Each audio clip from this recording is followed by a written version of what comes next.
Assalamu alaikum warahmatullah.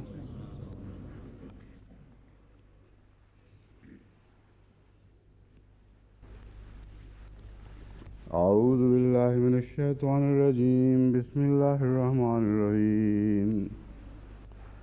ولا يا أيها الذين آمنوا لا يحل لكم أن ترثوا النساء كرها ولا تعضلوهن لتذهبوا ببعض ما آتيتموهن إلا أن يأتين بفاحشة مبينة وعاشروهن بالمعروف فإن كرهتموهن فعسى أن تكرهوا شيئا ويجعل الله فيه خيرا كثيرا. Surah An-Nisa ayat ke-20. Kita membahas ayat ini terakhir kali saat waktu telah habis, dan saya berkata bahwa kita akan melanjutkannya pada daras berikutnya.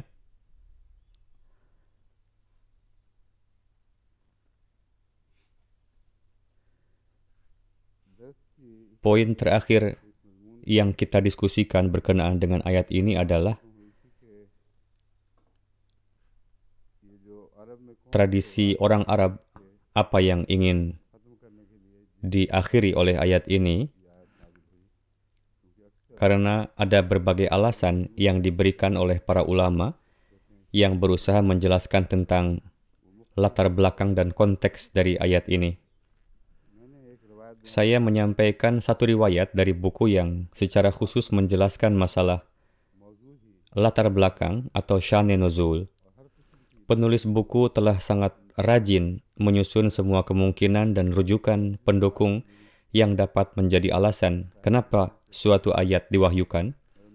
Namun saya ingin menyebutkan bahwa beberapa rincian yang muncul saat Anda menelusuri sya'ne nuzul ini terkadang tampak tak berdasar dan menggelikan, yang sebenarnya tidak punya kaitan apapun dengan ayat Quran tersebut.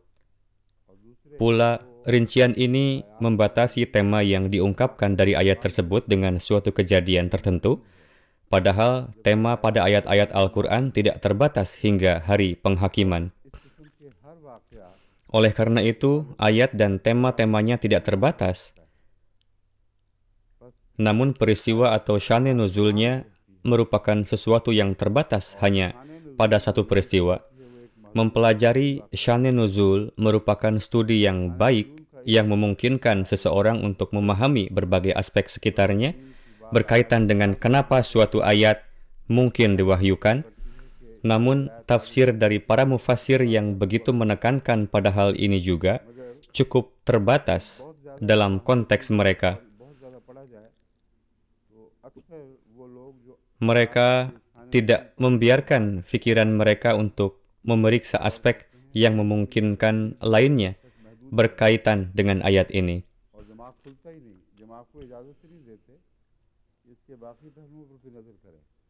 Namun demikian, para ulama tafsir terkemuka telah melewati sejarah yang meyakini bahwa ayat-ayat dan tema-temanya itu tidak terbatas dalam cakupannya, namun terbatas pada peristiwa tertentu. Saya ingin menyampaikan rujukan dari Bukhari yang menunjukkan sya'ne nuzul yang cukup dapat dipahami dan berkaitan dengan suatu tradisi orang Arab yang relevan pada saat itu. Tidak ada yang menggelikan mengenai peristiwa tertentu ini. Ini tidak benar. Bagaimanapun juga, peristiwa itu tidak menggelikan, melainkan difahami bahwa hal itu mungkin telah terjadi. Namun, saya meyakini ada seorang ulama terhormat yang berpikir setelah daras pertama bahwa mungkin saya hanya mendapatkan akses kepada rujukan yang tidak dapat dipercaya, bukan rujukan yang kuat dan dapat dipercaya. Jadi, saya tidak perlu jauh masuk kepada diskusi dengan detail yang panjang menurut orang tersebut, walaupun ada rujukan yang sangat kuat dan terpercaya mengenai permasalahan yang ada dalam Sahih Bukhari. Padahal awalnya, rujukan asli yang ada di hadapan saya pada daras hari ini merupakan rujukan yang saya diskusikan pada daras pertama. Poin yang saya ingin sampaikan ialah bahwa saya hendaknya pertama-tama menjelaskan berbagai masalah yang para ulama harus hadapi saat mempertimbangkan berbagai riwayat untuk membangun suatu sya'ni nuzul. Saya kemudian ingin menyampaikan di hadapan Anda suatu hadis Sahih Bukhari yang terpercaya untuk menjelaskan bahwa ada beberapa peristiwa tertentu yang dapat diterima saat menentukan sya'ni nuzul. Riwayat-riwayat itu masuk akal dan otentik. Saya akan membacakan riwayat tersebut bagi Anda. Bukhari Kitabut Tafsir, bab qauluhu la yahillu lakum an tarithun nisa'a karha.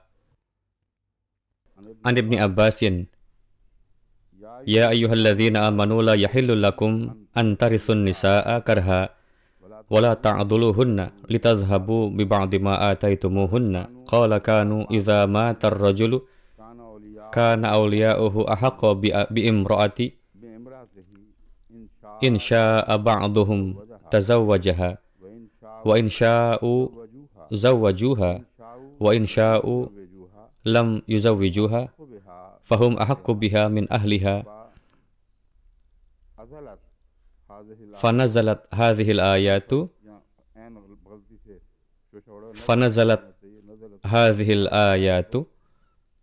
fi dzalika.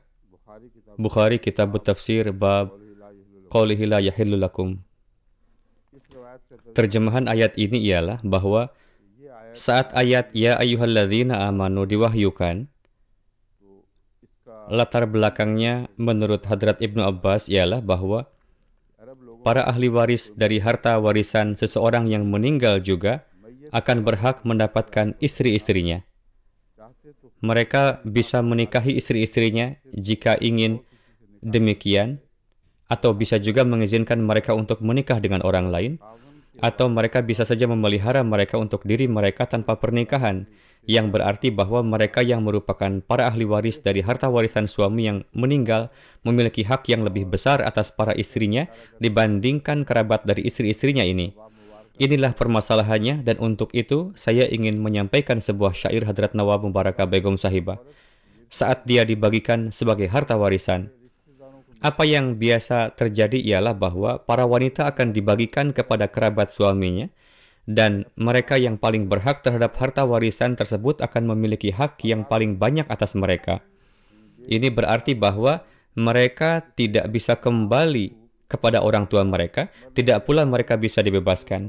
Karena itu, ini seperti perkataan bahwa suami yang meninggal itu telah meninggalkan hak yang ia miliki atas wanita tersebut yang berstatus seorang janda bagi mereka untuk diwariskan. Dalam hal ini, merupakan hak pertama bagi orang yang paling dekat dengan suaminya untuk menikahi wanita-wanita tersebut, dan merupakan hak mereka pula untuk mengizinkan wanita-wanita tersebut untuk menikahi orang lain.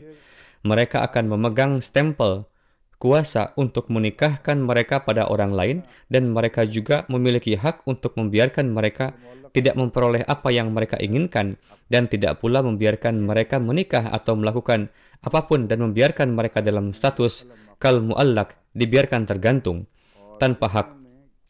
Inilah tradisi di kalangan orang Arab yang benar-benar dihapuskan oleh ayat ini. Ada juga riwayat-riwayat dari berbagai peristiwa yang terjadi yang dibuktikan sebagai alasan kenapa ayat ini mungkin diwahyukan. Tidak perlu harus masuk ke penjelasan yang detail mengenai peristiwa-peristiwa tersebut. Yang harus Anda perhatikan secara mendasar ialah bahwa orang-orang kafir, baik orang-orang Mekah atau di luar Mekah, memiliki tradisi yang mana para wanita juga akan dibagikan sebagai bagian dari harta warisan, dan ayat ini menghapuskan tradisi ini selamanya. Suatu pendapat yang diberikan ialah bahwa mungkin ayat ini tidak akan diwahyukan jika tradisi itu tidak pernah ada. Saya sekarang lebih lanjut akan memaparkan permasalahan ini. ayat ini pasti akan diwahyukan meskipun jika tradisi ini tidak terjadi dan konteks atau cakupan ayat ini tidak terbatas pada suatu tradisi atau peristiwa yang kebetulan terjadi. Sekarang kita akan masuk pada suatu analisis yang detail mengenai ayat ini dan apa yang bisa menjadi tujuan kenapa ayat ini diwahyukan. Mari saya ingatkan Anda sekali lagi terjemahan dari ayat ini, yakni, wahai orang-orang yang beriman, tidak halal bagimu untuk mewarisi perempuan-perempuan dengan paksa. Tarisun nisa karha. Wala ta'duluhunna litadhhabu bi ba'di ma ataitumuhunna. Tidak halal pula bagimu untuk mengganggu mereka, untuk mengembalikan apa yang telah kamu berikan kepada mereka sebagai hadiah setelah menikah atau seserahan harta. Ataitumuhunna, apapun yang Anda telah berikan kepada mereka, ini juga termasuk pembayaran hak mahar, karena ini juga akan termasuk apapun yang Anda janjikan untuk berikan kepada mereka, meskipun jika Anda sudah atau belum membayarkannya.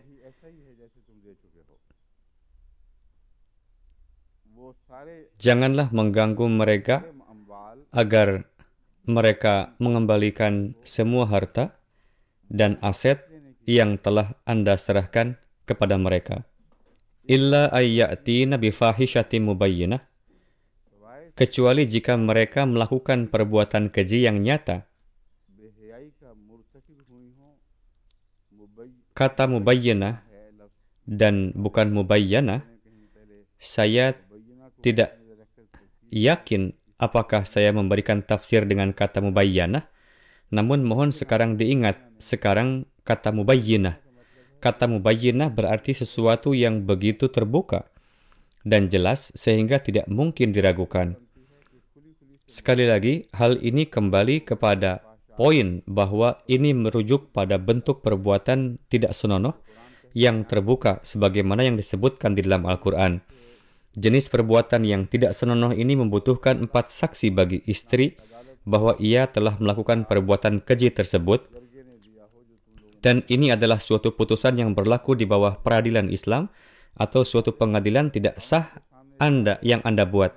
Ini berarti bahwa apapun hukumnya, 4 orang saksi tidak akan memberikan kesaksian di hadapan suami, melainkan mereka akan memberikan kesaksian pada peradilan Islam yang bekerja di bawah pemerintah dan mereka tidak membuat keputusan akhir mengenai masalah ini. Alasan untuk hal ini ialah karena masalah ini tidak hanya berkenaan dengan seorang suami, melainkan juga mengenai seorang wanita yang tidak menikah. Wanita ini juga bisa memiliki wali. Ada banyak kemungkinan lain. Karena itu, sistem dengan menghadirkan saksi bersamaan dengan sistem yang memiliki sistem yudisial yang layak. Karena itu, jika seorang wanita dihukum atas dasar perbuatan keji dalam suatu peradilan hukum yang layak, maka Anda dapat meminta agar semua kekayaan dikembalikan lagi kepada Anda sebagai suami. Ini juga termasuk pembayaran mahar yang belum dibayarkan oleh suami. Jika ini permasalahannya, maka wanita tersebut juga bisa tidak dimasukkan ke dalam wasiat suami. Dan inilah di mana permasalahan pencabutan hak waris berlaku, di mana seorang suami bisa mencabut hak waris istrinya jika ia terbukti sebagai wanita yang melakukan perbuatan keji. Namun hal ini berkaitan secara mendasar dengan masalah kepemilikan. Tidak diragukan bahwa Al-Quran telah menjadikan permasalahan harta warisan bersamaan dengan masalah kepemilikan yang mana keduanya tidak dapat dipisahkan.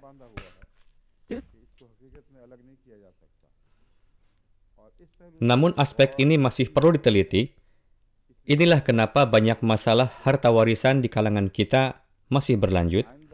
Di masa mendatang, ketika suatu badan dalam jemaat mempelajarinya, mereka hendaknya juga menentukan seberapa besar kekuasaan yang seseorang miliki atas kekayaannya di masa hidupnya dan bagaimana cara menggunakannya.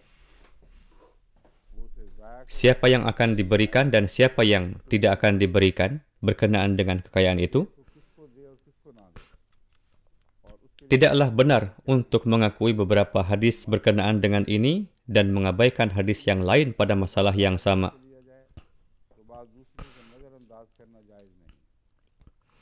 Sebagai contoh, saat Hadrat Rasulullah SAW mendengarkan keluhan seseorang laki-laki yang mengeluhkan ayahnya bahwa ia terlalu banyak mencampuri urusan keuangannya.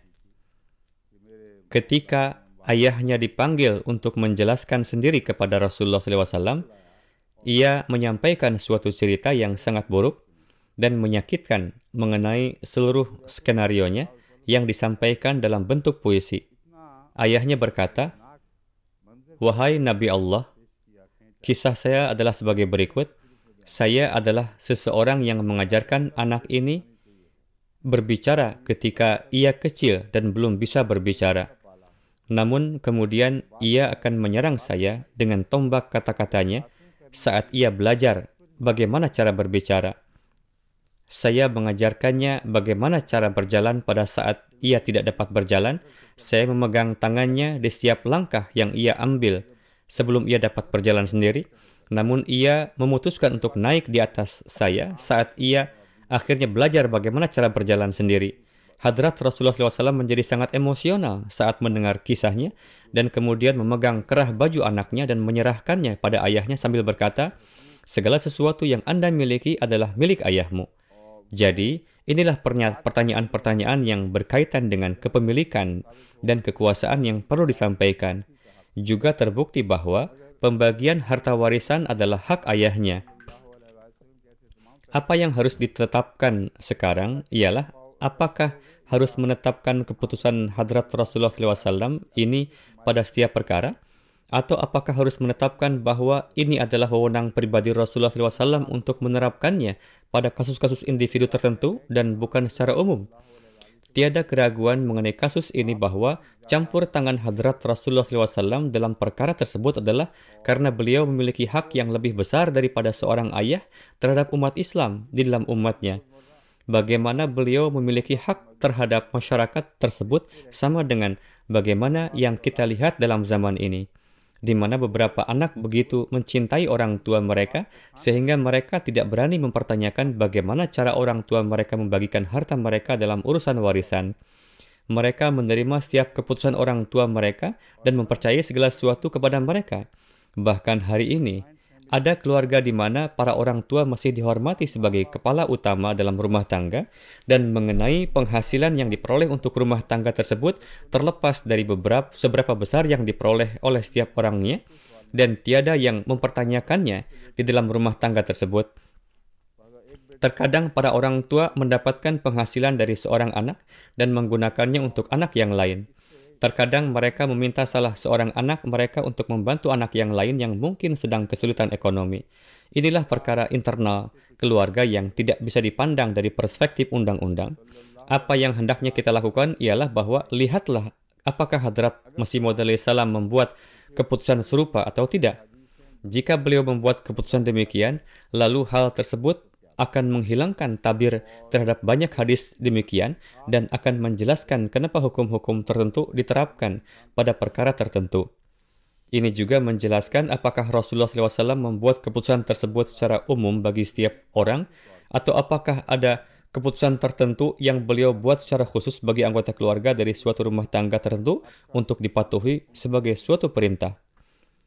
Oleh karena itu, ada begitu banyak elemen dan aspek yang perlu dianalisa secara menyeluruh, sehingga aturan dan hukum yang ditegakkan berkaitan dengan hak-hak mendasar hendaknya menjadi kokoh, sehingga mereka tidak bisa dipertanyakan atau bertolak belakang dari sudut manapun dari kasus apapun di masa mendatang yang bisa saja terjadi. Allah Maha Berkuasa dan tidak berhak untuk memberikan rezeki kepada setiap orang dengan cara yang dia kehendaki dan kemudian orang itu menjadi berkuasa atas rezeki tersebut. Terserah mereka bagaimana mereka ingin membelanjakan rezeki tersebut. Apakah pernah anak-anak menuntut ayahnya karena membelanjakan uangnya dengan cara yang ia rasa benar, dengan menyatakan bahwa ayahnya menginvestasikan uang di suatu tempat dan menyebabkan kerugian bagi keluarga, maka ia harus dihentikan dari membelanjakan uang. Tidak seorang pun dapat membayangkan hal ini bisa terjadi. Oleh karena itu, penting untuk mempelajari kasus-kasus ini secara teliti. Bahkan, pertanyaan selanjutnya yang muncul dari hal ini adalah apa itu kekuasaan? Dan hak apa yang kerabat tertentu miliki berkaitan dengan kekuasaan atau kepemimpinan? Apakah seseorang bisa memberikan kuasa pengacara kepada lebih dari satu orang semasa hidupnya? Sejauh mana mereka bisa memberikan kekuasaan pengacara kepada seseorang seandainya diperbolehkan? Tiada keraguan bahwa seorang ayah banyak membelanjakan harta untuk pendidikan anak-anaknya, dan ini sungguh mengurangi jumlah harta bagi ahli waris yang lain yang akan menerima harta warisan. Namun tidak ada anak yang punya hak untuk menuntut pada saat pembagian harta warisan bahwa saya berhak mendapatkan bagian yang lebih besar dari anak-anak yang terhadap mereka. Ayahnya telah banyak membelanjakan harta untuk pendidikannya. Akankah Anda berusaha menetapkan bagaimana cara menyamaratakan pembagian harta sembari mempertimbangkan anak-anak yang masih sangat kecil yang tidak bisa mendapatkan manfaat yang cukup dari penghasilan ayah mereka, padahal anak-anak yang sudah dewasa telah banyak mendapatkan manfaat darinya? Kemudian muncul pertanyaan bahwa apakah harta ayahnya akan dibagikan secara merata karena ayah hendaknya membesarkan mereka semua secara sama? Ini semua adalah hal yang membingungkan berkaitan dengan perkara ini. Ini bukanlah perkara yang mudah untuk disampaikan. Harus dipertautkan dengan pikiran jernih dengan membersihkan hal-hal yang mungkin telah berlalu dan menyegarkan kembali pemahaman melalui pengetahuan Al-Quran. Kemudian hendaknya Anda sekali lagi melihat kasus-kasus yang telah berlalu sehingga jemaat bisa menegakkan aturan yang tidak akan membiarkan satu aspek pun tidak tercakup atau tidak menciptakan suatu pertentangan apapun. Fikih kita, fatwa berkenaan dengan hukum Islam, hendaknya menjadi contoh untuk seluruh dunia. Saya terus menarik perhatian orang-orang terhadap permasalahan ini. Sekarang, mari kembali ke peristiwa ini. Al-Quran menghapuskan suatu tradisi yang terjadi pada saat itu di mana para janda akan dibagikan sebagai harta warisan. Namun, apakah hanya ini tujuan dari ayat ini? Apakah ayat ini tidak berkaitan dengan masalah lain yang terkait? Juga harus dilihat kepada siapa ayat ini disampaikan sebelum menjawab pertanyaan tersebut. Apakah ayat ini hanya menjelaskan tentang suami? Apakah hanya menjelaskan tentang wali perempuan? Apakah ayat ini berbicara pada seluruh masyarakat? Atau apakah ini adalah ayat yang secara umum berbicara mengenai seluruh aspek dan orang-orang di dalam masyarakat? Berkaitan dengan ini, saya ingin sampaikan 5 sudut pandang dari tafsir Imam Razi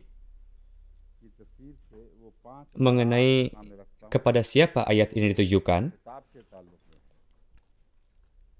Hadrat Imam Razi telah mengumpulkannya menjadi suatu ringkasan yang baik. Beliau menyatakan bahwa berbagai ulama telah memberikan pendapat yang beragam berkaitan dengan hal ini. Pada dasarnya ada 5 pendapat. Salah satu orang yang dituju oleh ayat ini adalah orang yang tidak menyukai istrinya dan ingin meninggalkannya. Sang istri meninggalkan haknya terhadap mahar supaya bisa pergi dari sang suami karena gangguan dan siksaan yang ia alami dari sang suami. Jika ini adalah pandangan dari beberapa mufasir, maka ini tidak bisa dikaitkan dengan tradisi orang-orang Arab yang dihapuskan karena tidak ada kaitannya dengan sang suami. Namun beberapa ahli tafsir terkemuka sedemikian rupa telah sepakat bahwa ini berkaitan dengan seorang suami yang mencari berbagai alasan untuk menceraikan istrinya, sehingga ia juga tidak harus membayar hak istrinya yang wajib atas dirinya sebagai konsekuensinya. Jadi, satu maknanya adalah bahwa sang suami mencoba lepas dari istrinya tanpa memberikan hak-hak yang harusnya istrinya dapatkan. Kelompok kedua, yang ayat ini rupanya coba tunjukkan ialah ahli waris terhadap wasiat dari yang meninggal.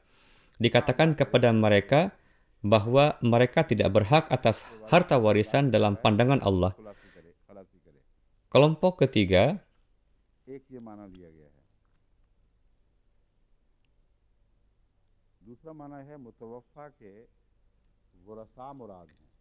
Kelompok ketiga adalah para wali perempuan. Kepada mereka disampaikan untuk tidak membuat kerugian bagi wanita. Pertanyaannya sekarang ialah, bukankah kelompok ketiga ini telah disebutkan bersamaan dengan kelompok pertama? Ayat ini tertuju kepada wali perempuan. Kepada mereka dikatakan,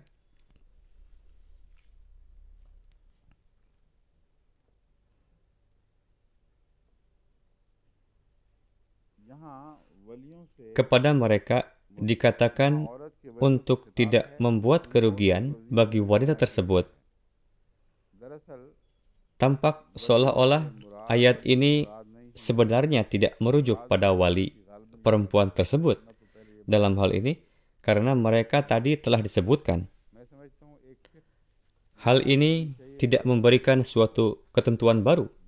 Saya yakin bahwa inilah ketentuan yang hendaknya ditegakkan dalam perkara ini. Beberapa orang menceraikan istri mereka namun mencoba menundanya sehingga mereka tidak menikah lagi. Atau mereka memutuskan untuk menceraikannya, namun tidak benar-benar melakukannya. Mereka masih merupakan wali dari wanita tersebut hingga mereka dilepaskan.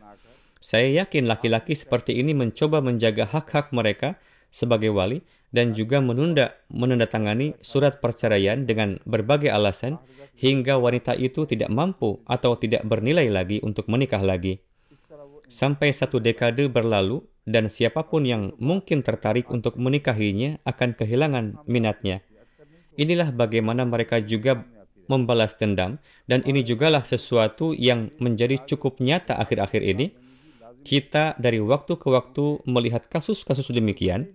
Kita juga harus mengucilkan beberapa laki-laki dari jemaat karena mereka tidak akan menandatangani berkas perceraian dan membebaskan istri-istri mereka dengan memohonnya di pengadilan 1-2 kali tanpa ada alasan yang pasti. Mereka tanpa alasan menunda-nunda perkara tersebut bertahun-tahun dan menghancurkan kehidupan wanita tersebut.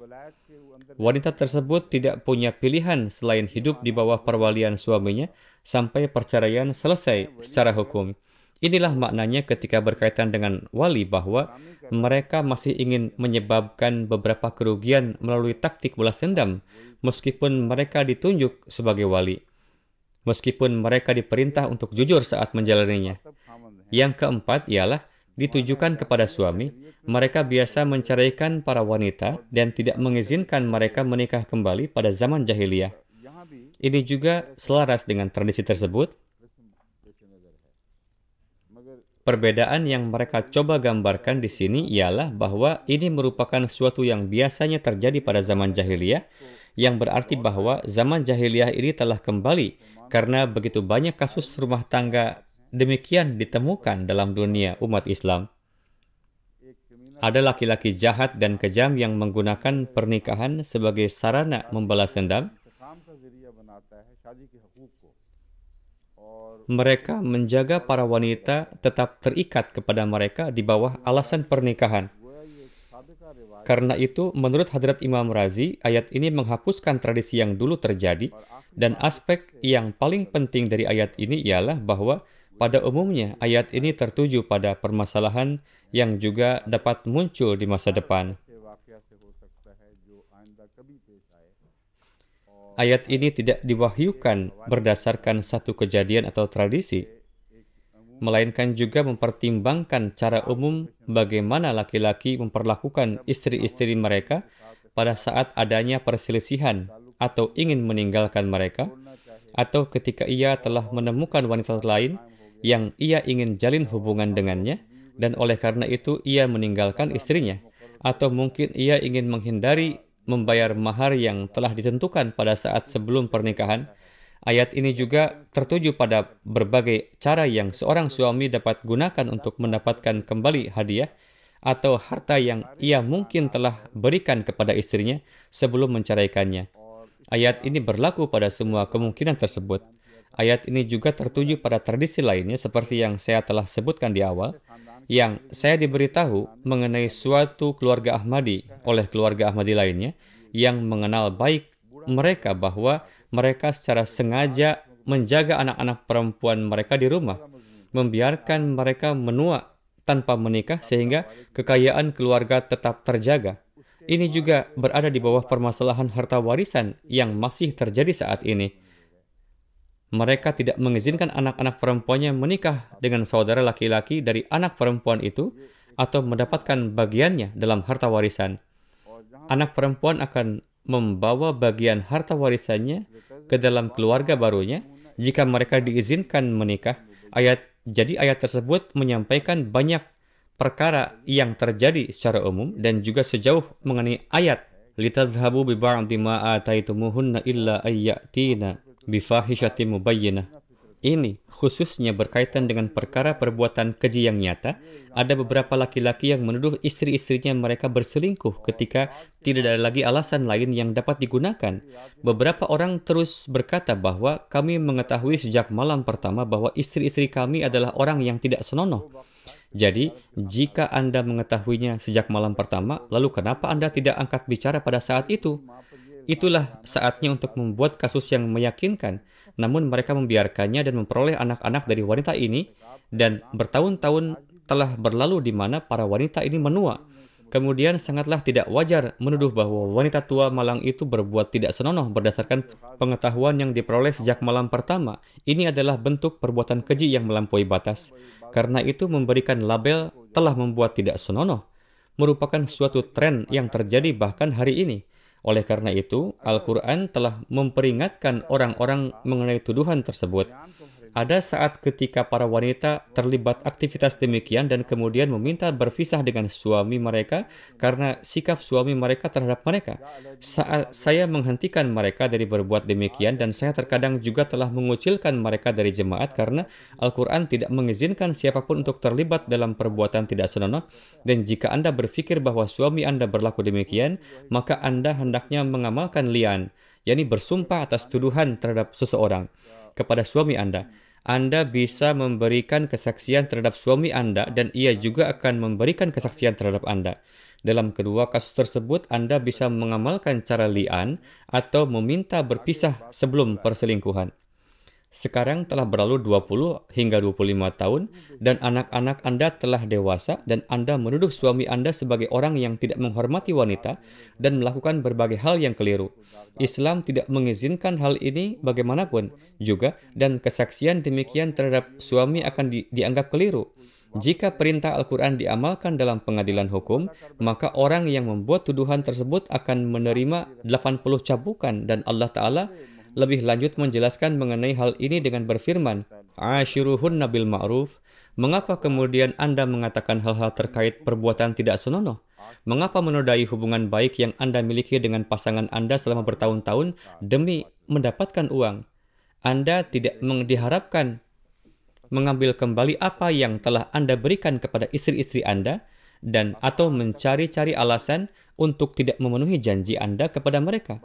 Dari umat Rasulullah SAW ini diharapkan bahwa mereka memperlakukan para wanita dengan cara yang ma'ruf. Fa'in karihtumuhunna, jika kamu tidak menyukai mereka, asa an takrahu syai'a, bisa jadi kamu tidak menyukai sesuatu, ya ja'allahu fihi khairan katsira. Allah boleh jadi telah menjadikan di dalamnya banyak kebaikan bagi kamu. Kata khair memiliki dua makna dalam hal ini dan berkaitan dengan tema yang sedang dibicarakan, yaitu mal atau kekayaan. Arti khairan katsira adalah banyak keberkatan dan juga banyak karunia harta. Jadi jika kekayaan adalah yang Anda inginkan, maka hendaknya senantiasa diingat bahwa Allah bisa membuat Anda kaya karena para wanita yang Anda tidak sukai tersebut selama Anda memperlakukan mereka dengan cara yang hormat demi keridaannya. Inilah makna umum dari ayat ini dan tidak masalah untuk mengaitkan suatu peristiwa tertentu dengannya demi memperoleh pengetahuan. Namun Anda tidak bisa membatasinya hanya pada kejadian itu saja. Bagaimana Wery berbicara mengenai hal ini adalah sebagai berikut.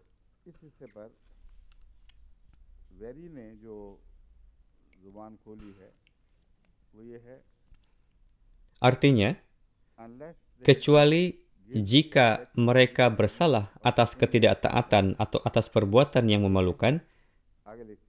Ia menyatakan hal ini lalu menuliskannya. Ayat ini secara hati-hati menjaga hak-hak suami untuk menghukum istrinya atau atas apapun yang ia mungkin anggap sebuah kesalahan di dalam diri istrinya. Kenyataannya benar-benar berlawanan dengan hal ini. Sungguh tidak ada alasan untuk memperlakukan wanita dengan cara yang kasar. Ini adalah tugas Anda untuk melindungi hak-hak wanita. Ini merupakan ayat yang luar biasa demi menjaga hak orang yang tidak berdosa. Ayat ini secara keras melarang laki-laki untuk bersikap dengan cara yang tidak benar. Namun Tuan Wery memandangnya dengan cara yang berlawanan dengan berdalil bahwa ayat ini memberikan kesempatan bagi laki-laki untuk bersikap semau mereka terhadap istrinya. Mereka bisa melakukan apapun yang mereka inginkan menurut Wery. Jika mereka ingin menuduh mereka atas perbuatan yang tidak senonoh, mereka bisa berbuat demikian. Jadi inilah bagaimana mereka yang memiliki rasa permusuhan akan menafsirkan ayat ini. Hadrat Masih Maud alaihissalam telah menerangkan perkara ini dari sudut pandang Islam sejati, yang merupakan pandangan yang luar biasa, dan inilah yang benar-benar ayat ini maksudkan. Ayat ini merupakan suatu petunjuk bagaimana suatu hidup rumah tangga dan pernikahan yang Allah Ta'ala inginkan untuk ditegakkan oleh umat Islam bagi diri mereka sendiri. Hadrat Masih Maud alaihissalam bersabda,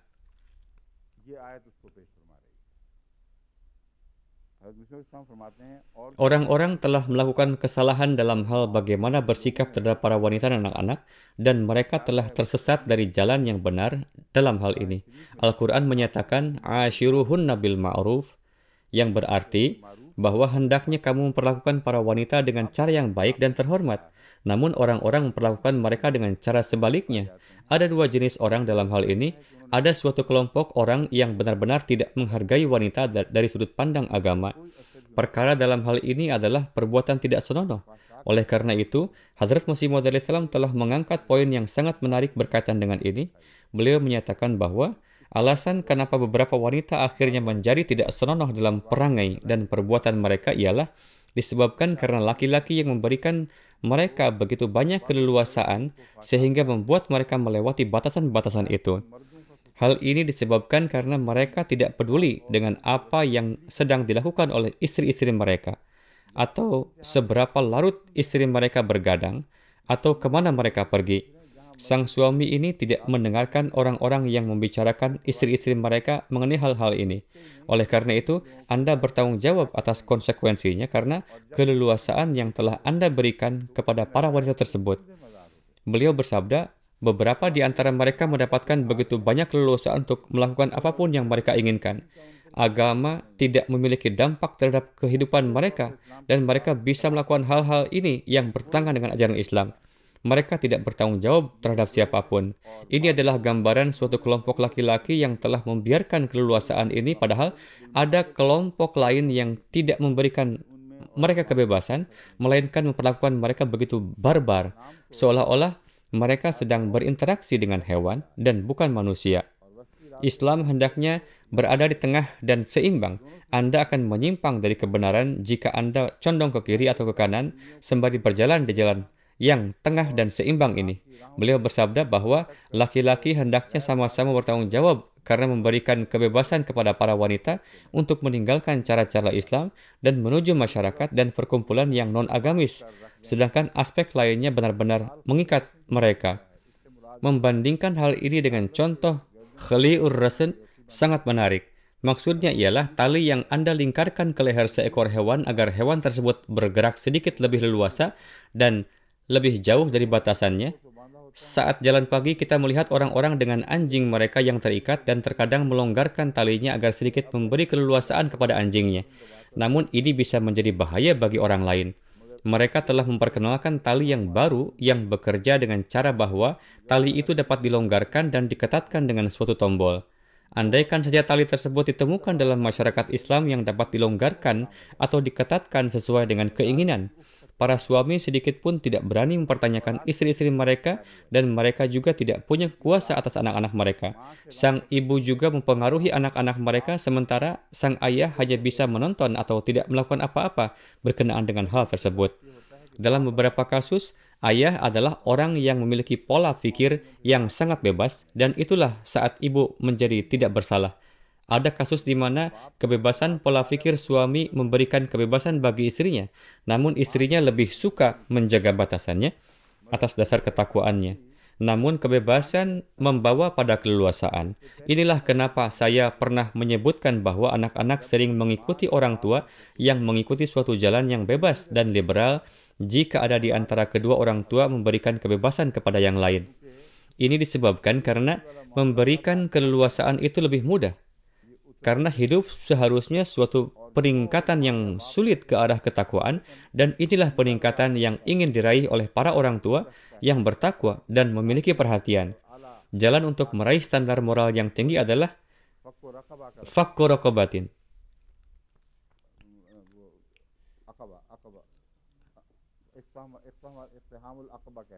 iktihamil aqabah, untuk melempati rintangan terakhir. Jadi beberapa orang akan berupaya untuk mengatasi rintangan terakhir, sedangkan yang lain akan mengalami penurunan. Ada juga orang yang memberikan kebebasan dan keleluasaan penuh pada pasangan mereka, namun bedanya adalah pasangan mereka sangat bertakwa, mereka tidak ingin melampaui batas. Hal yang lain yang Hazrat Masih Maud alaihissalam sebutkan adalah bahwa berkenaan dengan laki-laki yang telah memperlakukan istri-istri mereka dengan cara yang begitu keras, sehingga perlakuan mereka tidak ada bedanya dengan perlakuan terhadap hewan. Mereka diperlakukan jauh lebih buruk daripada hewan yang dikandangkan. Mereka memukulnya tanpa ampun, bahkan tanpa memperhatikan bahwa ini adalah manusia sebenarnya yang kehidupannya sedang mereka serang. Mereka memperlakukan dengan begitu buruk. Ada juga suatu frasa dalam bahasa Punjab di mana para wanita digambarkan sama tidak berharganya, seperti alas kaki. Mengganti sendal yang lama dengan yang baru. Namun berkenaan dengan mimpi yang menyatakan wanita dianggap seperti alas kaki, mungkin tabirnya dalam bahasa Punjabi.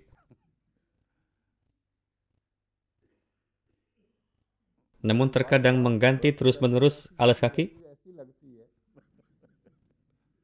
sehingga bahkan sulit walau hanya untuk melangkah 2 langkah.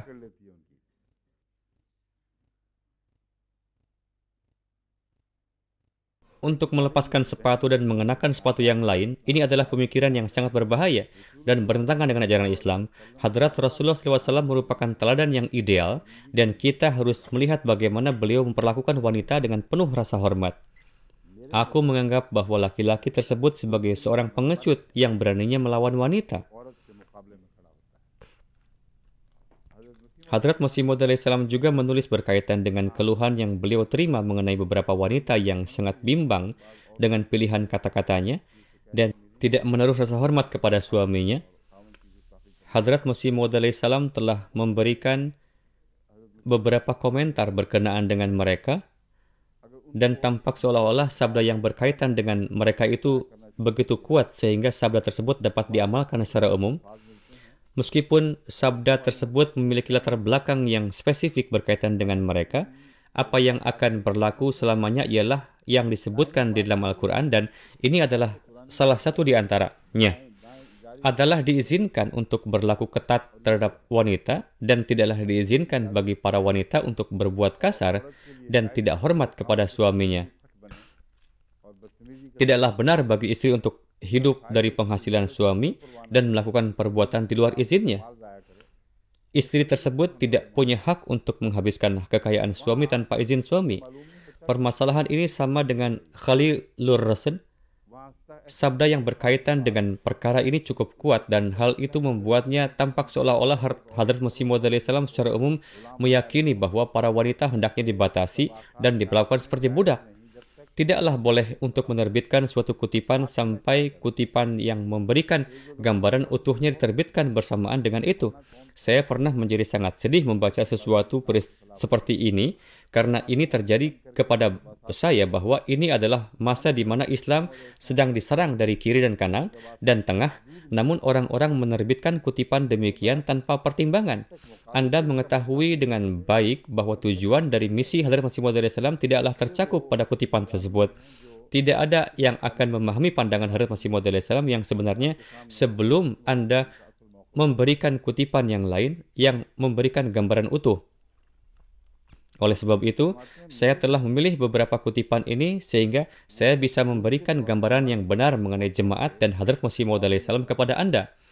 Beliau bersabda, "Aku meyakini seseorang yang berani melawan wanita merupakan seorang pengecut. Seseorang yang mengalami kemerosotan akhlak tidak akan pernah berani melawan seorang wanita. Karena itu, kenapa beliau menggambarkan laki-laki tersebut sebagai seorang pengecut? Berdiri dan lawanlah seorang laki-laki jika itu memang Anda. Berdiri melawan wanita membuktikan Anda seorang yang putus asa dan pecundang. Anda tidak berani berdiri melawan laki-laki, namun Anda merasa cukup kuat untuk menyiksa istri Anda yang lemah dan tak berdaya. Ini benar-benar keliru. Ini sama dengan berkata bahwa ia merasa nyaman bermain kabadi dengan laki-laki, namun tidak nyaman berada di sekeliling wanita. Maaf, ini berlawanan dengan gambaran ini. Ia merasa nyaman bermain kabadi dengan wanita, namun malu berada di sekeliling laki-laki. Ada laki-laki yang besar mulut di rumah dan memperlihatkan kelaki-lakiannya dengan memelintir kumisnya, namun mereka tidak punya keberanian berdiri di hadapan laki-laki lain di luar rumah. Karena itu, mereka itu putus asa dan pengecut dalam artian bahwa mereka bersikap seperti singa di rumah terhadap istrinya, namun tidak berani berdiri menghadapi laki-laki di luar rumah. Kelaki-lakian macam apa ini? Hadrat Rasulullah SAW begitu hormat walaupun beliau adalah orang yang memiliki kekuasaan dan karisma yang luar biasa.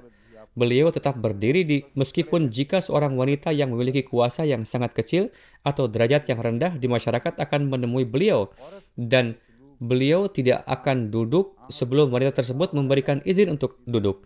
Ini berarti bahwa ini bukan hanya terbatas pada perlakuan baik terhadap istri, melainkan sikap yang Hadrat Rasulullah SAW perlihatkan saat memperlakukan seluruh wanita dengan rasa hormat merupakan suatu teladan. Inilah kenapa hal ini penting disebutkan bahwa Rasulullah sangat berkuasa dan memperlihatkan rasa hormat melalui sikapnya. Terkadang Hadrat Rasulullah akan pergi lari dengan Hadrat Aisyah radhiyallahu anha. Diriwayatkan bahwa terkadang Hadrat Rasulullah SAW berlari di depan dan terkadang Hadrat Aisyah berlari di depan. Hanya Hadrat Masih Maud alaihissalam yang memiliki hak untuk menggambarkan peristiwa ini. Beliau bersabda, di beberapa kesempatan beliau berada di depan dan di kesempatan yang lain beliau melambat dan membiarkan Hadrat Aisyah berada di depan. Inilah kenyataannya, dan hanya orang yang demikian yang bisa memahami dan mengenali kenyataan ini, yakni yang memahami karunia yang ada di dalam wujud Hadrat Rasulullah SAW. Inilah bagaimana seseorang memperlakukan anak-anaknya, dalam artian juga untuk berlomba dengan mereka. Terkadang mereka akan berada di depan anak-anaknya, dan terkadang mereka dengan sengaja tersandung atau terjatuh, sehingga hal tersebut tidak menyusutkan semangat anak-anaknya, sehingga mereka juga bisa menjadi semangat. Mereka menjadi begitu semangat ketika mereka berada di depan atau menang. Inilah bagaimana Hadrat Masih Maud alaihissalam memandang peristiwa ini melalui kacamata beliau. Beliau bersabda, suatu kali beberapa orang Ethiopia tiba di Madinah yang akan mempertunjukkan aksi panggung di sana. Hadrat Rasulullah membantu Hadrat Aisyah untuk menonton pertunjukan mereka. Ini adalah sebuah gambaran kebaikan hati dan rasa hormat Hadrat Rasulullah terhadap wanita. Orang-orang Ethiopia itu kemudian bubar saat Hadrat Umar datang. Sekarang ini adalah tema yang berkaitan dengan sifat atau sikap individu. Hadrat Umar digambarkan sebagai seorang yang memiliki fitrat yang keras dan ketat, dan beliau akan menganggap sikap lembut demikian terhadap wanita sebagai sesuatu yang berlebihan. Jadi, Hadrat Rasulullah SAW tidak berkata apapun kepada para penampil, dan mereka merasa nyaman di hadapan beliau. Namun mereka melarikan diri saat Hadrat Umar datang.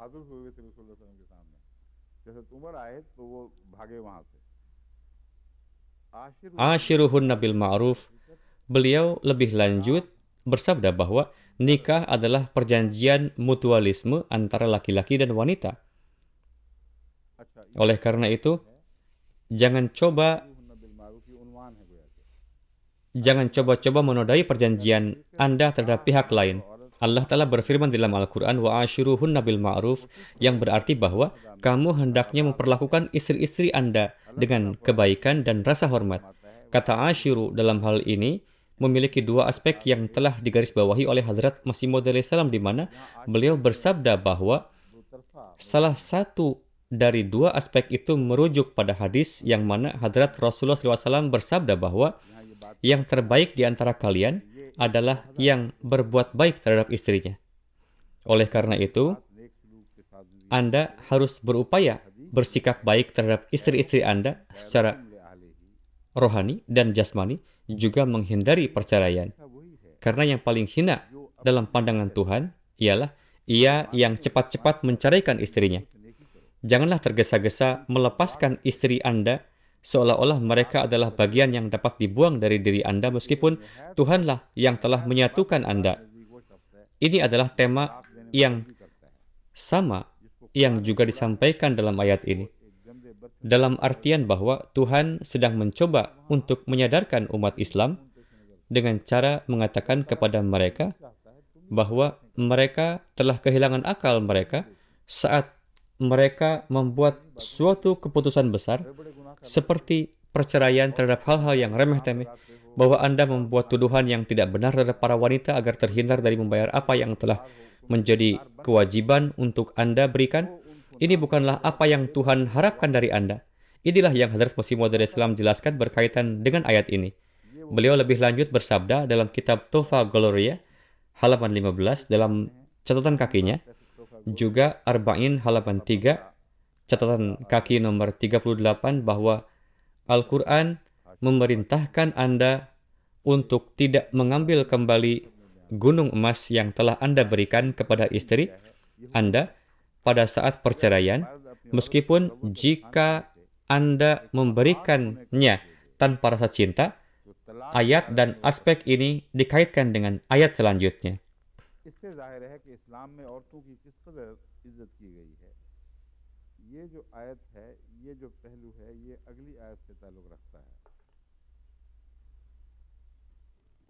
Wa ataitum ihdahunna qintaran fala ta'khudhu.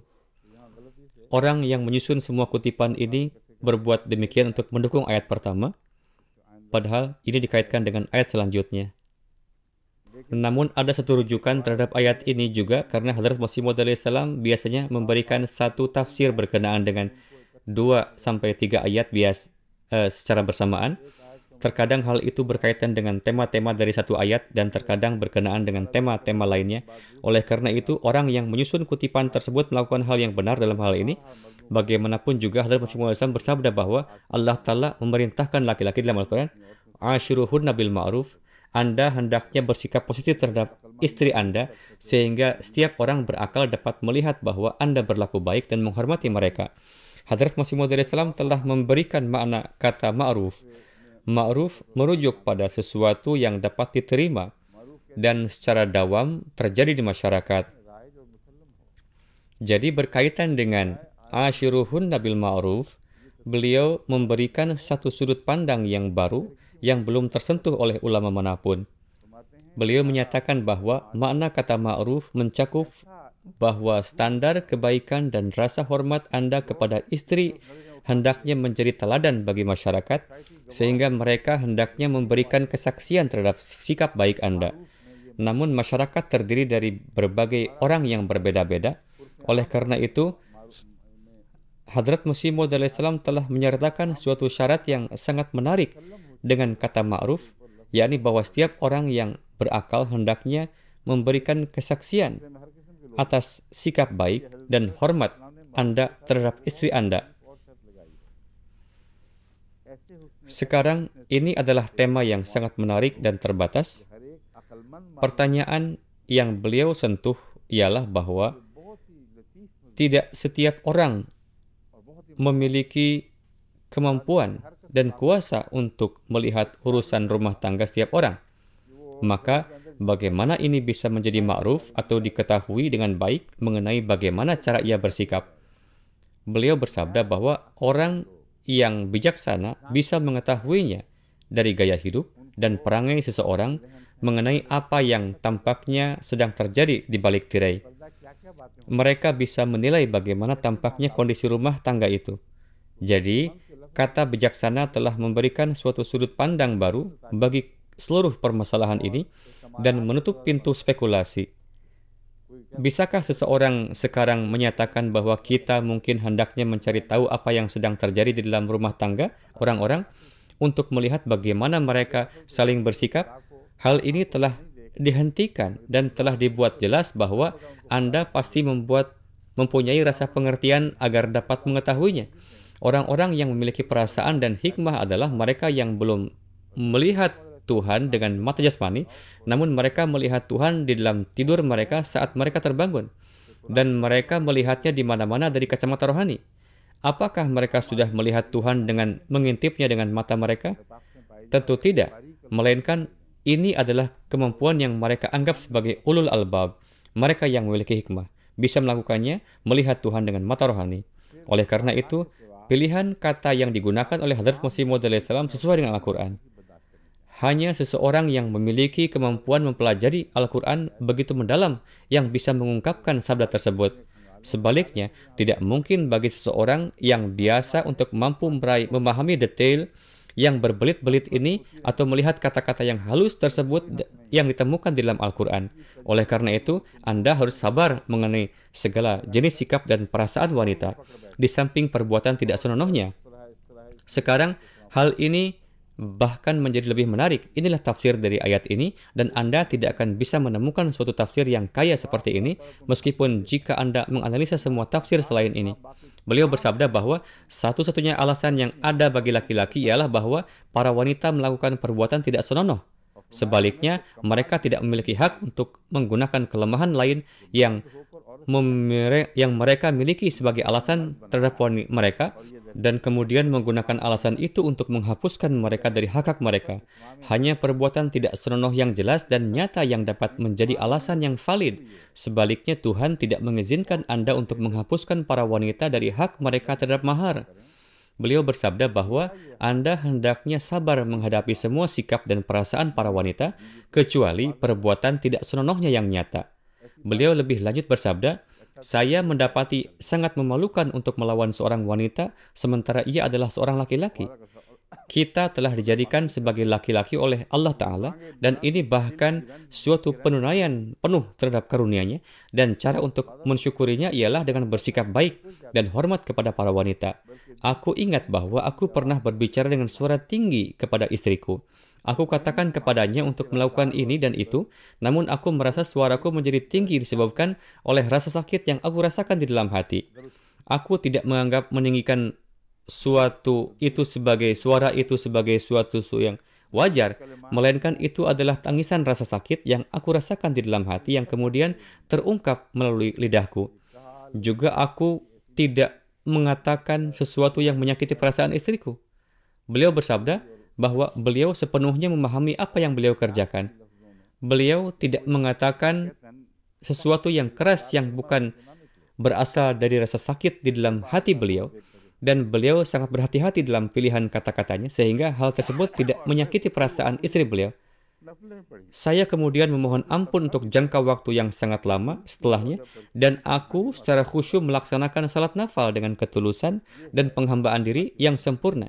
Dan saya juga memberikan sedekah. Inilah makna ashiruhunna bil ma'ruf, dan tafsir ungkapan Quran ini tidak bisa difahami sebagai suatu pengetahuan bagaimana gaya hidup Hadrat Rasulullah SAW. Seorang pecinta sejati Hadrat Rasulullah SAW ialah kepala dari seluruh ulil albab, mereka yang memiliki pengetahuan dan hikmah yang luar biasa.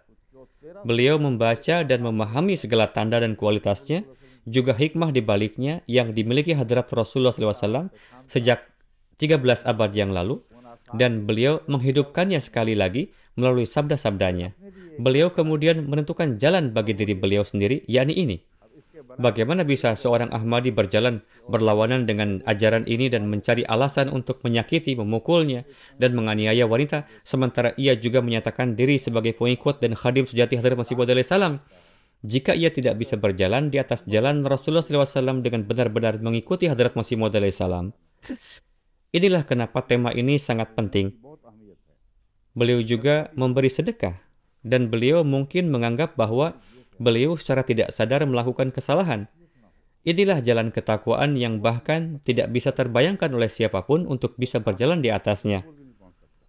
Hadrat Masih Maud alaihissalam juga menyebutkan mengenai suatu publikasi oleh Hadrat Syed Khaslat Ali Shah Sahib radhiyallahu anhu, saya telah mendengar dari beberapa di antara mereka yang sangat dekat dengan Anda dan memiliki kecintaan dan rasa hormat kepada Anda bahwa Anda cukup kasar memperlakukan istri Anda dan orang-orang di dalam rumah tangga Anda. Ini adalah untuk memberikan nasihat kepada salah seorang pengikut beliau yang sangat saleh dan bertakwa mengenai suatu kelemahannya. Juga beliau menyebutkannya dengan menyarankan kepadanya bahwa ia hendaknya tidak mencari-cari siapa yang mengeluhkan, dan orang yang mengeluhkan tentang dirinya bukanlah orang yang membencinya atau memiliki rasa permusuhan kepadanya. Jadi, beliau pertama melindungi orang yang mengeluhkan tadi, dan ini juga merupakan gaya ungkapan kepedulian yang luar biasa yang diterapkan oleh Hadrat Masih Maud SAW, bahwa beberapa saksi di antaranya adalah mereka yang merupakan teman baik Anda. Hal ini berarti bahwa seorang teman baik yang melaporkannya kepada yang bertanggung jawab terhadap kelemahannya itu bukan berarti ghibat. Selama ini dilakukan dengan niat tulus untuk menghilangkan kelemahan dari dalam diri temannya. Anda juga harus mempertimbangkan aspek ini yang berkaitan dengan semua faktor yang Hadrat Masih Maud SAW pertimbangkan sebelum memberikan suatu metode yang aman dan indah untuk melakukan ini. Beliau bersabda bahwa orang-orang yang mengeluhkan tentang Anda itu selama ini selalu mendapatkan kesan baik terhadap Anda. Sehingga orang itu juga bisa beranggapan bahwa keluhan ini tidak mungkin disebabkan karena kesalahpahaman yang singkat tanpa gambaran yang utuh. Orang yang memiliki pandangan positif terhadap seseorang selalu menunggu lama hingga akhirnya memutuskan bahwa ia tidak salah melihat situasi, melainkan keluhan tersebut hendaknya tidak dianggap secara negatif jika pada akhirnya keluhan itu disampaikan atas dasar penilaiannya. Saya telah mendengar bahwa Anda menjadi sangat kasar terhadap istri Anda dan terhadap orang-orang di dalam rumah Anda, dan Anda sering lepas kontrol kalam amarah Anda. Beliau menggunakan metode yang sangat hati-hati untuk memberikan nasihat sehingga hal itu tidak menyakiti perasaannya.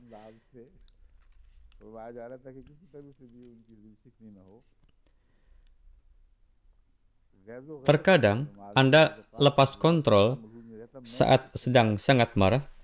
Saya tidak melihat keluhan ini dengan rasa kaget atau heran, karena orang-orang yang mengeluhkan Anda adalah mereka yang menyaksikan segala kualitas baik Anda dan mereka memiliki kecintaan yang tulus terhadap Anda. Kedua, laki-laki telah diberikan kuasa yang lebih terhadap wanita oleh penciptanya sendiri, dan laki-laki tampak ingin memperlihatkan kekuasaannya terhadap wanita setiap kali mereka berkesempatan berbuat demikian. Ini berarti bahwa karena Allah telah memberikan sejumlah kekuasaan bagi laki-laki di dalam rumah tangga, disebabkan dirinya menjadi qawwam atau pemimpin. Oleh karena itu, terkadang mereka berlaku keras agar rumah tangganya tetap tertib. Namun terkadang mereka bisa melepaskan amarannya terhadap perkara ketidakdisiplinan yang sepele di dalam rumah tangga. Beberapa orang juga keras terhadap istrinya karena terdorong setelah melihatnya tertawa dengan orang lain atau melihatnya sedikit longgar dalam pardahnya di dalam beberapa kesempatan. Hal ini seolah-olah kekuasaan mereka selalu terancam. Jadi, inilah tipe laki-laki yang secara konsisten ingin selalu menerapkan kekuasaan mereka dengan menggunakan alasan-alasan demikian. Namun sebagaimana Allah Ta'ala dan Nabi-Nya Sallallahu Alaihi Wasallam telah memberikan nasihat kepada laki-laki untuk memperlakukan wanita dengan rasa hormat dan kecintaan yang sangat besar. Oleh karena itu, saya menganggap penting untuk memberitahukan kepada orang yang baik dan bijak seperti Anda mengenai perkara ini. Allah Ta'ala berfirman, "Ashiruhunna bil ma'ruf," yang berarti bahwa Anda hendaknya memperlakukan istri-istri Anda dengan rasa hormat dan baik. Dan hendaknya tiada tindakan yang Anda ambil yang berlawanan dengan kata ma'ruf seperti yang telah dibicarakan di awal. Jadi, kita juga harus memikirkan bahwa setiap kali kata ma'ruf digunakan oleh Hadrat Masih Maud salam, kata itu digunakan dalam konteks yang diterapkan oleh beliau dalam tafsir ini, yang berarti bahwa hendaknya Anda tidak berlaku kasar terhadap mereka, melainkan yang terbaik di antara kalian ialah yang berbuat baik terhadap pasangannya. Inilah kenapa dikatakan li ahlihi, digunakan untuk lebih mengedepankan sikap baik dan kasih sayang kepada mereka. Hadrat Masih Maud salam telah sering menggunakan kata li ahlihi ini. Pasti ada kesalahan dalam bagaimana kata ini dieja oleh penulis. Mohon diperiksa. Mungkin saja kata ini telah ditulis sebagai li ahlihi karena ini adalah hadis yang terkenal. Ini juga telah ditulis sebagai li ahlihi dalam tulisan lain Hadrat Masih Maud salam. Karena itu kita harus memperbaikinya jika ada kesalahan oleh penulis. Yang terbaik di antara kalian ialah yang berbuat baik kepada istrinya. Kata ahlihi di sini merujuk pada pasangan atau istri. Beliau lebih lanjut bersabda bahwa Allah Ta'ala terus-menerus mengingatkan dan menasihatkan kita untuk bersikap baik kepada pasangan sedemikian rupa, sehingga sulit menyebutkan betapa besar beliau menekankan hal ini. Beberapa orang bisa berpendapat bahwa para wanita yang sedang disebutkan di sini dalam riwayat ini mewakili zaman kuno dan abad pertengahan. Namun kenyataannya ialah bahwa wanita manapun yang memasuki suatu rumah tangga baru sebagai istri berada dalam kedudukan yang mudah dipengaruhi dan kemudian diubah dan dipengaruhi oleh sikap Anda terhadapnya sebagai seorang suami, baik melalui sikap abai, kasar, atau terlalu longgar. Standar moralnya turun perlahan seiring waktu. Sebaliknya, seorang pengantin wanita seringkali memasuki rumah tangga dalam kondisi yang rapuh, kemudian orang tua menyerahkannya kepada Anda. Jadi inilah kenyataan yang akan tetap ada selamanya. Suatu benda yang buruk dan rapuh telah diserahkan kepada Anda, dan Allah memperhatikan Anda dengan sangat hati-hati bagaimana Anda merawat dan menjaga wanita yang telah diserahkan kepada Anda tersebut. Anda hendaknya selalu bersikap baik dan hormat. Juga hendaknya berusaha melihat istri Anda sebagai tamu terhormat yang telah Tuhan serahkan kepada Anda, dan Tuhan senantiasa menyaksikan apakah saya memenuhi kewajiban saya dalam melayaninya.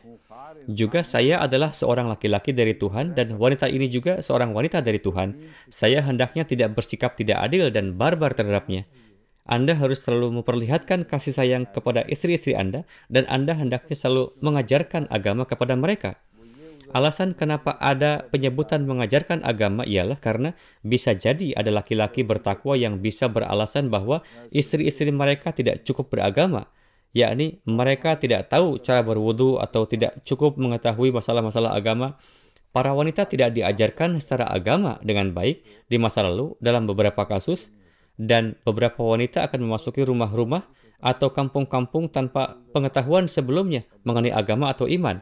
Jadi, Hadrat Masih Maud salam mempertimbangkan faktor ini, dan sebelum seseorang mengirimkan catatan yang melaporkan perilaku negatif mereka atau bahwa ia mendengar seseorang tidak begitu memahami agama, maka beliau bersabda, ini merupakan tugas Anda untuk mengajarkan agama kepada mereka. Keyakinanku adalah bahwa ujian pertama bagi standar moral seseorang ialah istrinya. Tubuhku mulai gemetar setiap kali aku menerapkan aturan yang ketat meskipun sangat kecil terhadap istriku. Seseorang telah diamanatkan kepadaku oleh Tuhanku, dan boleh jadi ini adalah hasil kesalahan yang telah aku lakukan. Itulah kenapa aku meminta Anda secara khusus untuk mendoakanku dalam doa-doa Anda bahwa semoga Allah Ta'ala mengampuni saya jika ini terjadi karena Allah menghendaki dengan cara demikian. Inilah teladan terbaik dari rasa hormat kepada istri, dan teladan ini telah diterapkan oleh Hadrat Rasulullah SAW atas dasar ketaatan yang sempurna kepadanya. Saya selalu khawatir agar saya tidak berakhir dengan berbuat sesuatu yang sangat kasar. Saya berharap bahwa Anda juga melakukan hal yang sama, memohon ampun. Junjungan kita, Hadrat Rasulullah SAW bersikap sangat baik dan hormat kepada istri-istrinya. Apakah ada lagi yang ingin dikatakan? Wassalam. Ini diterbitkan di Al-Hakam volume 13 tanggal 17 April 1905. Segala hal lain ada di bawah pembahasan perkara ini. tidak ada lagi yang dapat dikatakan karena ini adalah bagaimana Hadrat Masih Maud mengakhiri perkara ini.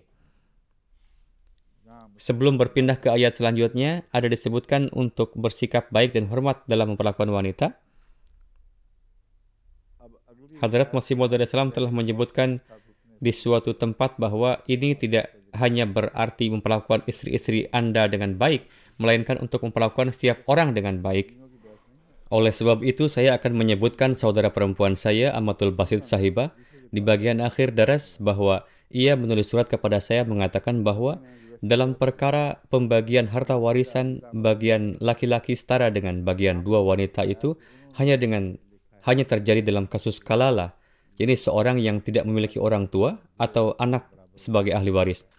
Ini sama dengan apa yang telah disebutkan dalam ayat tersebut karena Allah Ta'ala secara jelas menyebutkan 2/3 alih-alih lebih dari 2 bagian.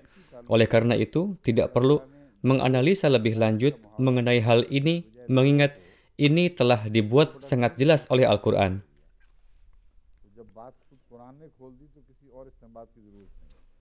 Saya juga menyebutkan bahwa seorang anak perempuan menelepon pada hari itu dan menanyakan ayahnya apakah ia merindukannya. Ayahnya berkata bahwa ia tidak begitu merindukannya karena ia sedang menikmati daras Quran yang sedang berlangsung pada hari-hari tersebut. Saya tidak menyebutkan nama mereka, melainkan saya menyebutkan nama saudara perempuan saya. Mengingat ia adalah putri paman dari garis ibu saya, saat itulah saya berpikir bahwa ia mungkin merasa ditinggalkan, sebagaimana yang ia dapat rasakan bahwa saya merasa penting untuk menyebutkan saudara perempuan saya, bukan dirinya. Ia juga putri saudara laki-laki ibu saya. Jadi apa bedanya jika saya menyebutkan namanya? Pikiran ini menggelitik saya sekaligus menarik perhatian saya karena saya tahu bahwa keluhan ini bagaimanapun juga akan datang dan keluhan itu pun muncul. Suaminya juga meninggalkan kesempatan ini yang muncul sendiri dari peristiwa ini. Peristiwa ini berkaitan dengan istri Mukarram Mirza Hanif Ahmad Sahib yang merupakan putri paman dari garis ibu saya, putri dari paman tertua saya, Sadidullah Shah Sahib. Ia merupakan istri dari adik laki-laki saya, Mia Hanif Ahmad. Caranya mengajukan keluhan pun unik. Ia tidak menyebutkan rujukan manapun dan hanya berkata, semoga Allah melindungi kita semua dan semoga Dia memberikan taufik bagi kita untuk berkhidmat. Juga mohon ingatlah kami dalam doa-doa. Engkau telah kirim mawar, bahkan buah kepada orang lain. Wahai huzur, dengan begitu, kirimkanlah pula buah dan mawar. Oleh Tahira, istri dari Hanif Ahmad.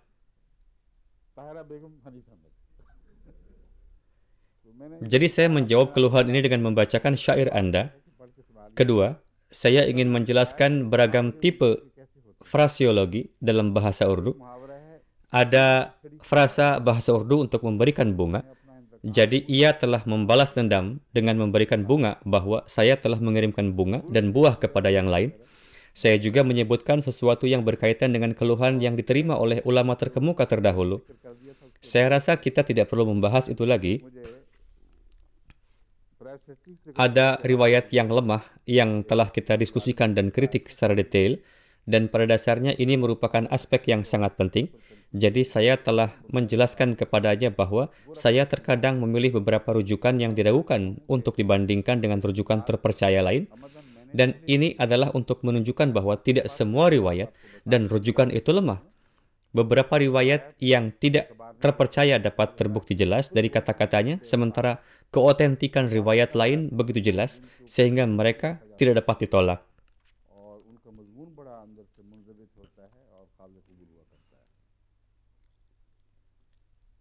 Ayat selanjutnya, Surah An-Nisa 21.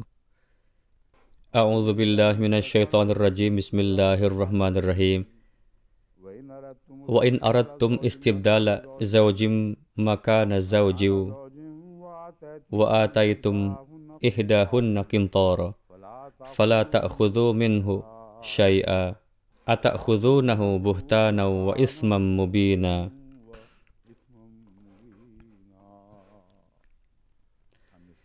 An-Nisa ayat ke-21.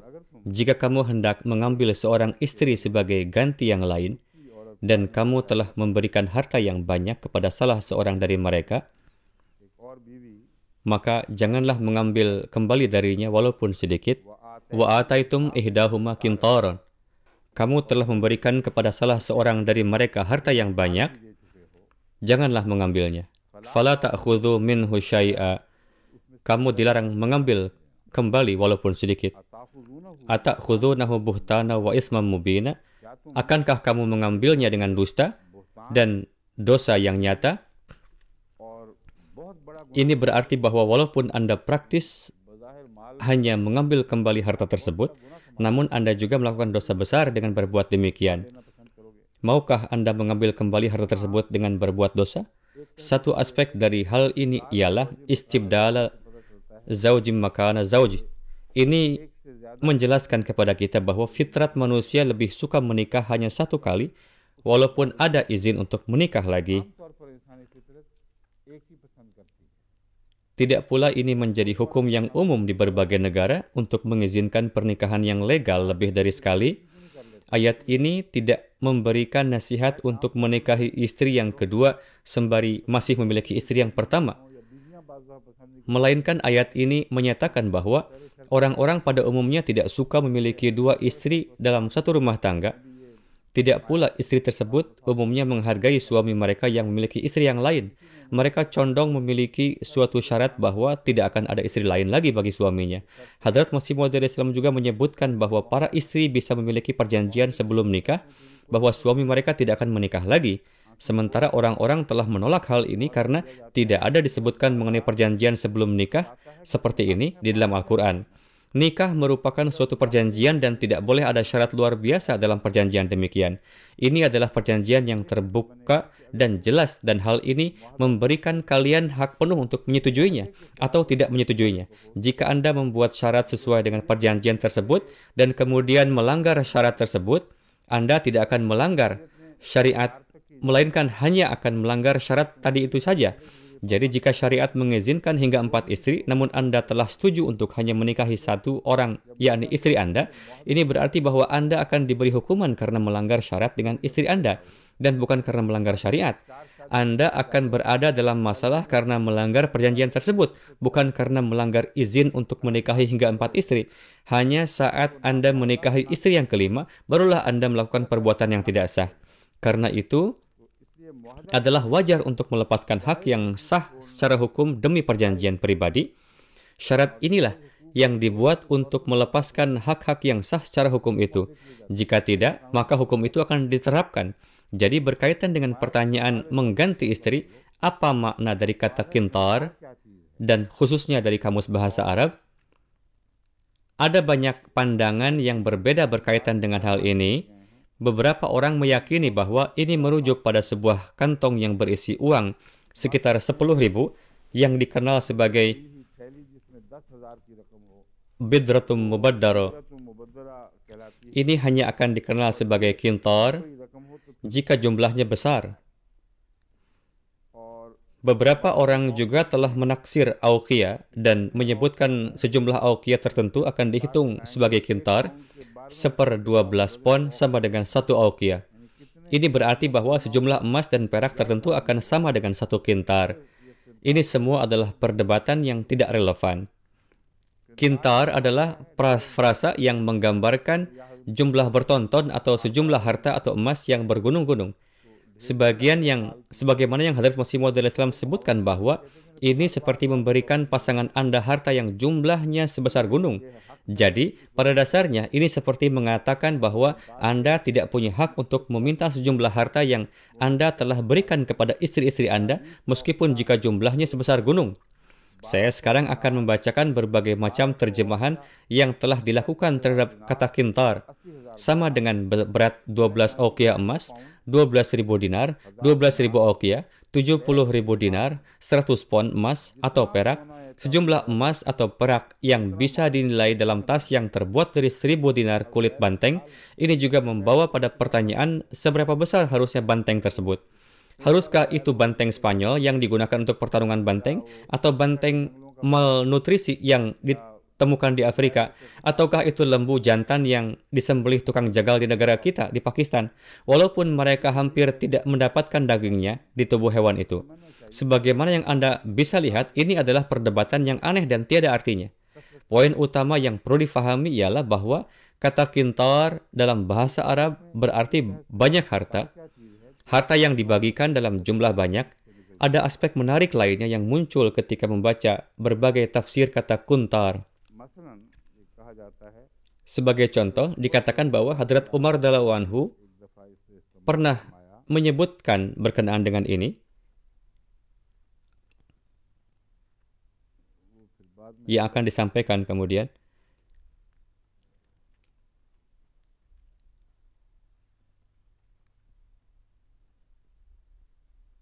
पहले मैं Kita akan diskusikan ini nanti. Mari saya pertama-tama sebutkan hal-hal lain yang perlu saya jelaskan. Saya tidak bisa menemukan rujukan ayat ini dan rujukan yang berkaitan dengan ayat selanjutnya. Ini berkaitan dengan analisa yang disampaikan oleh Hadrat Umar radhiyallahu anhu, dan analisa tersebut ditolak oleh seorang wanita saat beliau sedang menyampaikan salah satu khutbahnya. Tampaknya Perwari tidak akurat dalam riwayatnya mengenai peristiwa ini. Riwayat kedua sedikit lebih berhati-hati. Disebutkan bahwa Hadrat Umar radhiyallahu anhu memberikan analisanya dan kemudian beliau ditentang oleh seseorang saat sedang di perjalanan ke suatu tempat yang berkata, "Wahai Amirul Mukminin, Anda mengatakan hal ini sedangkan Al-Quran menyebutkan sebaliknya." आपने ये किया Kemudian Hadrat Umar memberikan pandangannya. Telah terjadi banyak perselisihan berkaitan dengan hal ini di kalangan ulama fikih. Ini adalah perkara terpisah untuk lain waktu. Saya ingin sampaikan tafsir lebih lanjut berkenaan dengan ayat ini kepada Anda. Pertama adalah berkaitan dengan masalah kintar yang memiliki banyak poin diskusi. Tema selanjutnya adalah berkaitan dengan masalah buhtan, tuduhan palsu. Para pakar bahasa Arab menyatakan bahwa buhtan adalah tuduhan yang mengandung kebohongan yang sangat mengherankan. Anda pasti telah membaca kata buhtan pada kesempatan lain di dalam Al-Quran. Fabuhitalladzi kafar. बुहतान का लफ्ज़ दरअसल आपने कुरान की Bukti yang diberikan Hadrat Ibrahim alaihissalam benar-benar membuat heran dan mencengangkan orang yang membuat tuduhan palsu tersebut. Jadi arti kata buhtan adalah tuduhan yang benar-benar membuat heran orang yang dituduh, membiarkannya benar-benar tidak yakin bagaimana dan kapan hal ini bisa terjadi. Peristiwa yang tidak pernah terjadi itu serta sifat penggambarannya menunjukkan bahwa orang yang membuat tuduhan tersebut sedang berbohong. Inilah arti kata buhtan.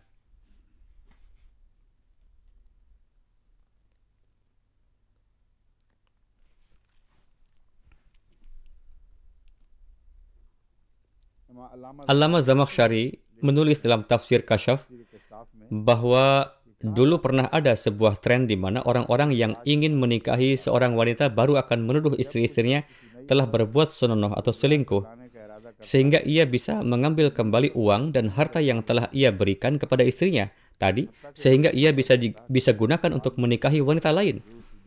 Saya telah menyebutkan hal ini, jadi ini dulu menjadi tren umum. Kejahatan terhadap wanita seperti ini terjadi juga pada saat ini. Sebagian besar hal tersebut telah dijelaskan.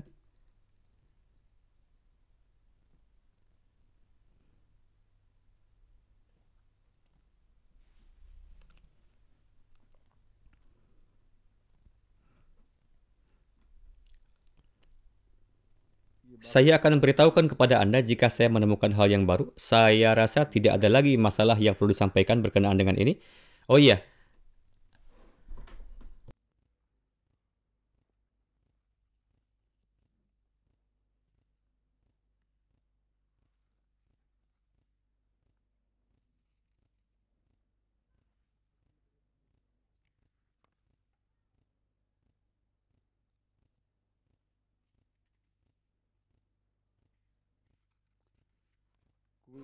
ada masalah mahar karena kata ataitum bukan hanya merujuk pada harta yang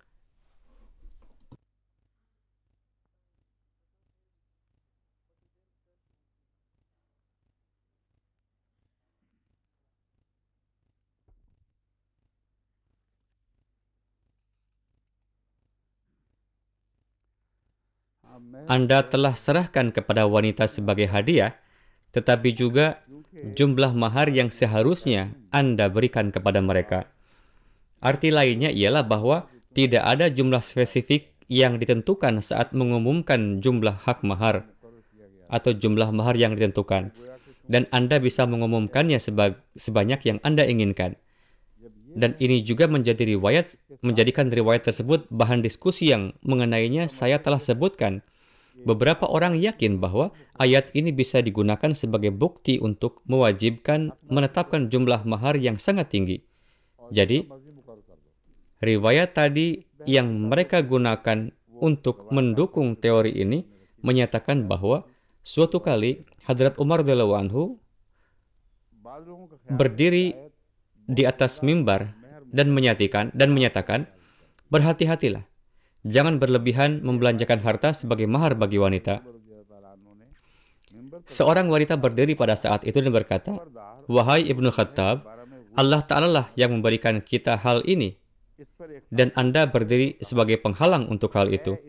Wanita itu menyampaikan ayat Qintar untuk mendukungnya, dan Hadrat Umar radhiyallahu anhu membalasnya dengan berkata, "Setiap orang memiliki pemahaman yang lebih baik daripada Umar."